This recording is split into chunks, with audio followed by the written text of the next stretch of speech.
Hey, welcome World Entertainment, and this is the full spoiler review for Deadpool and Wolverine.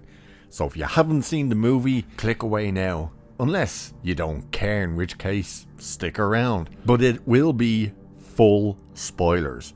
So you'll be finding out who all the cameos are and all that kind of stuff. So you've been warned, I'm not telling you again. It's a full spoiler review. So the main thing to really spoil, as I said in the non-spoiler review, was the cameos, because the story is basically non-existent.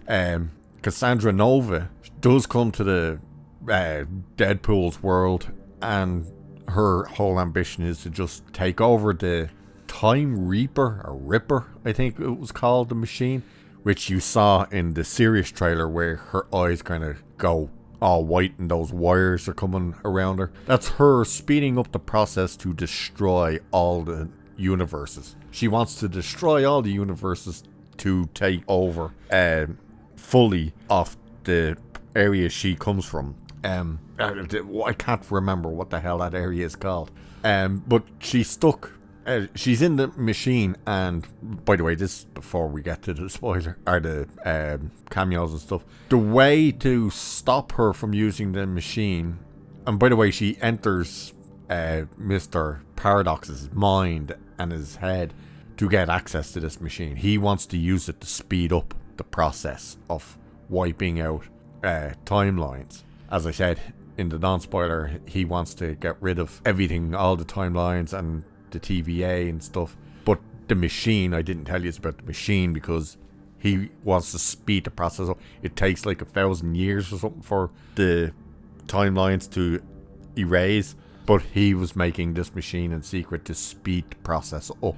And what Wolverine is they're called anchor beings. That's what they are, which is an element they've now added into the MCU, which doesn't make sense, and it's just stupid, because they're saying when that anchor being dies, the whole universe dies. Like, the universe they come from dies. That's stupid. Wolverine's not immortal. He never was immortal. He could live for hundreds of years and whatnot, but he was never immortal. So you've just added this new thing into it now that says if the so-called anchor gets killed, you've essentially wiped out that universe. That's such a stupid idea, but that's what they've added in. So to kill or stop Nova, what they have to do, by the way, yes, she is, for anyone that doesn't know, she is the twin sister of Charles Xavier. But there's a machine underneath the Time Ripper. I think it's called Time Ripper. It's either Time Ripper or Time Reaper. I'm pretty sure it's Time Ripper. Someone has to basically sacrifice themselves, that no one person can withstand the power. So whoever is the one to stop the machine, you're done. You're dead. And Logan convinces Deadpool, like, you still got people to go back to, and blah blah blah. I've got nothing. Let me do this. Let me finally be the hero.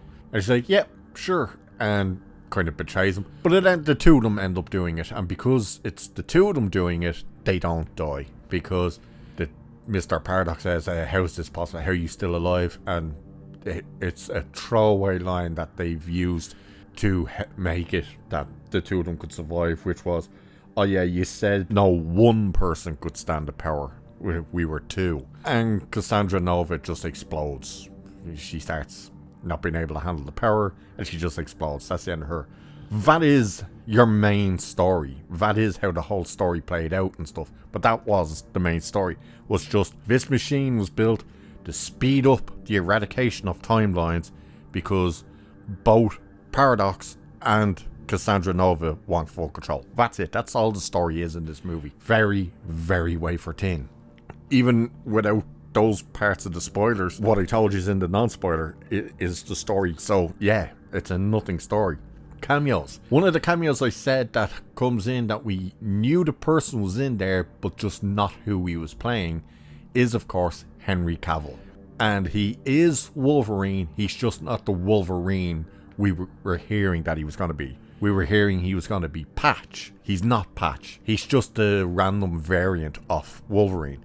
As for all the Wolverine variants, yeah, if you're going to see this movie, or if you've seen this movie expecting, oh, we're going to get tons of that, yeah, they were like 2 seconds long. It was literally in, out, done. It was so strange why they did it so fast. But Hugh Jackman did play all those Wolverines, except that one. And that was one of the jokes that did work as well. Was when Deadpool starts saying to Cavill, he's like, excuse me, sir, if you don't mind me saying, but from the back you look a lot like... And as he's saying, Henry Cavill turns around, he goes, oh my God, it is him. He goes, welcome over here, better than the guys down the road, eh? And then he says, he calls him the Cavalrine and stuff. He goes, he wants to bring him, and Cavill just kicks him out of the universe, and that's the end of that cameo. I think he says, get the hell out of here, and boots him away. We do get the comic book accurate 5 foot fuck all version of Wolverine. Wasn't Daniel Radcliffe, it was Hugh Jackman just CGI'd. The fight with the Hulk that we were told was in here, again, I said in one of the reports, or the video I did on it, was that from what we were hearing, they don't actually fight, and they don't fight. In fact, you barely see the Hulk. You get the reflection of the Hulk in the claws, and you see him from the back. And what you can notice in the claws was the fact that it was the Ruffalo Hulk. So, whatever. It's a 3-second clip, and it's pointless. All the other cameos around Cassandra Nova, you know about. You've seen. They were all in the trailer. You know, the Sabretooth was in the trailer. Lady Deathstrike is in there. Only this time not played by Kelly Hu. It's someone completely different. Of course, Pyro's in there, Toad, and a few other familiar. They do have Juggernaut, but it's the X-Men Last Stand version of Juggernaut, but it's also not Vinnie Jones, and he's just terrible. He's in there as a MacGuffin, basically, because they're going to need his helmet, or they'll discover that they need his helmet to stop Nova's powers. So that's the only reason he's in there, and why they obviously went with that version of Juggernaut. But yeah, he's terrible. If people thought Vinnie Jones' version was bad, get ready for this version. It's even worse. Of course, we know X-23 is in there, but then we get some of the surprises. Now, one of the surprises was surprised to see him in there, but you could see what the joke was going to be that was coming. It is, of course, Chris Evans. And no, he's not in there as Captain America. And they kept showing Captain America to Deadpool in the TVA. So when he sees him, he's like, oh, I know who this is. And he jumps down, he's like, I'll take care of this, boys. And Deadpool's like, oh, yes, he will. And he pulls the hood down, and you see it's Chris Evans. And then, of course, he goes, flame on. Yep, he's the Human Torch. And he's in the Fantastic Four suit and stuff. So he, by the way, is what the very last post-credit scene was Deadpool riffing on something that happened earlier with them at the end. Almost like an outtake. Yeah. So he was the first kind of major one.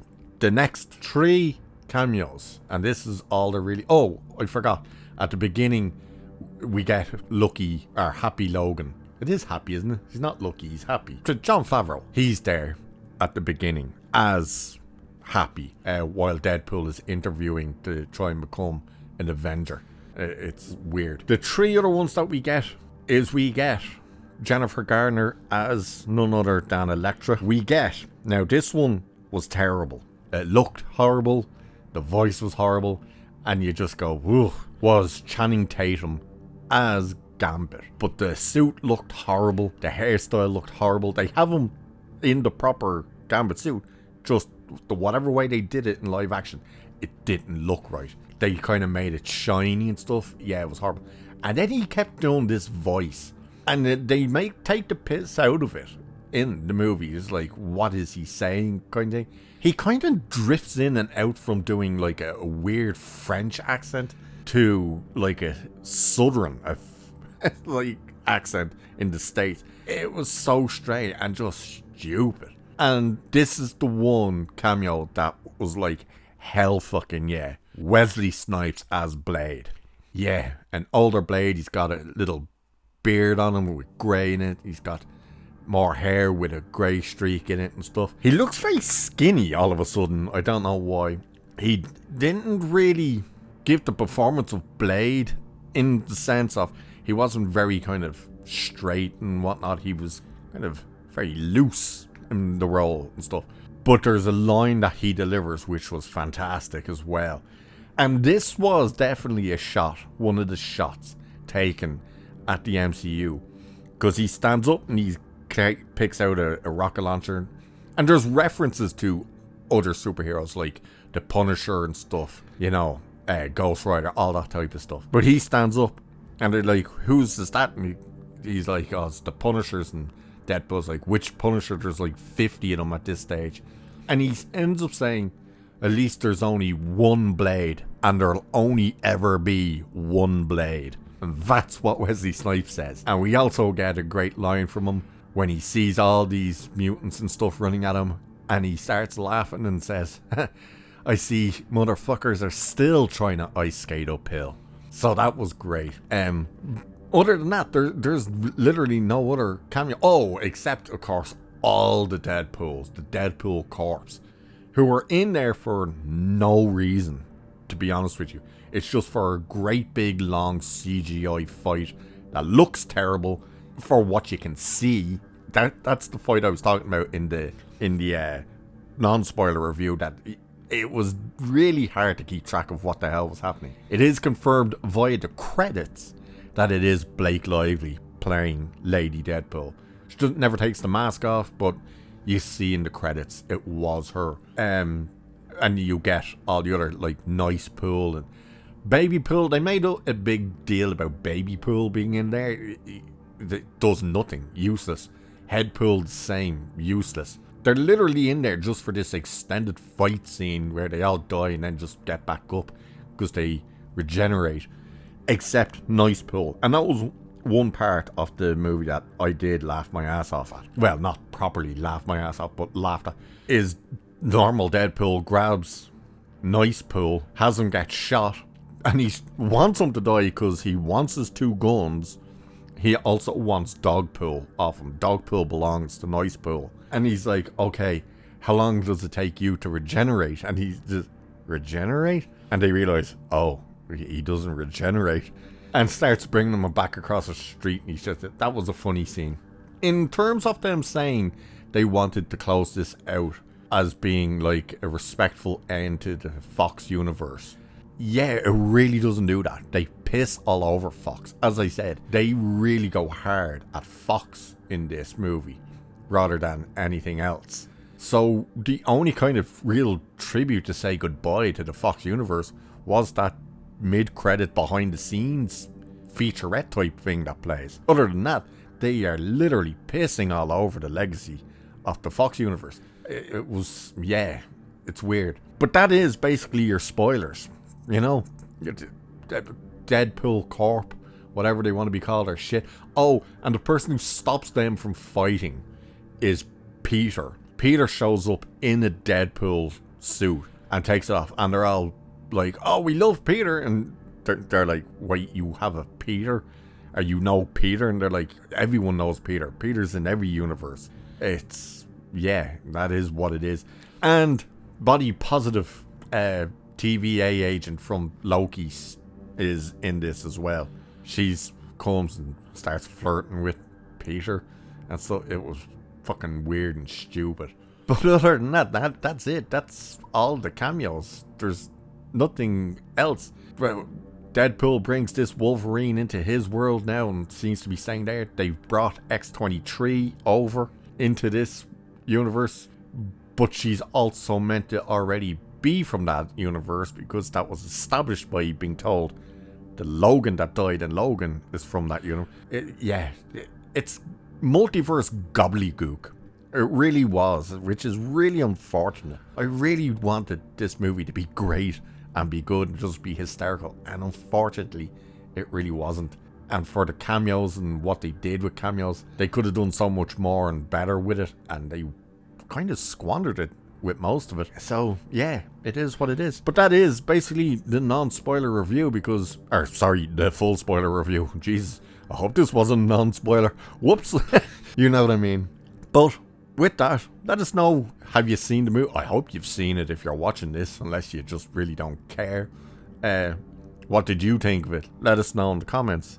And with that, I shall leave it there for this one. So cheers, and I'll catch you in the next one.